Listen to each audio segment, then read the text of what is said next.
از زمان صاحب استقلالی تاجیکستان در سال 1991 5 مراتب انتخابات پارلمانی دایر شد. ناظران بین المللی از اصول مشابه تقلب گزارش می دهند که مقامات تکرار به تکرار از آن استفاده می کنند.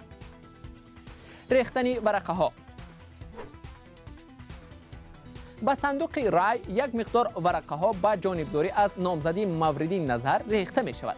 البته بر اضافه ورقه هایی که انتخاب کنندگان آواز دادند. این کار از نظر ناظران و نمایندگان حزب‌های سیاسی پنهانی صورت می‌گیرد و یا حتی در حضور آنها. ورقه های قبلا پر کرده شده به دست نماینده حوزه انتخاباتی داده می شود تا که او ناعیان آنها را به صندوق اندازد.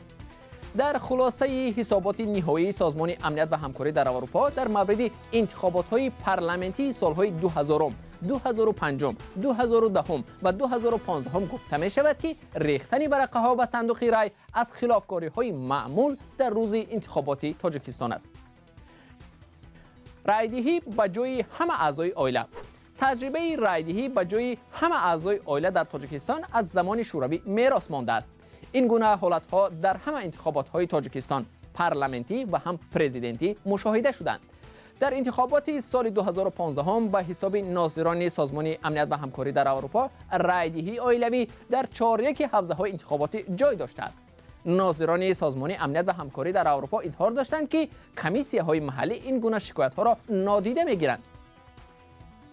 چرخافلک این چگونه اصول است؟ به گروه از آدمان و نزدیکان آنها سفارش داده می شود که به نامزد مورد نظر در 2 و یا 3 حوزه انتخاباتی آواز دهند. تکرار آوازدهی یک گروه شخصان به گفته ناظران از سوی مقامات تشکیل کرده می شود. در گزارش سازمان امنیت و همکاری در اروپا دایر به انتخابات سال 2015 گفته می شود که رایدهی گروهی در 18% حوزه های انتخاباتی و آوازدهی تکراری در 16% حوزه ها مشاهده شد.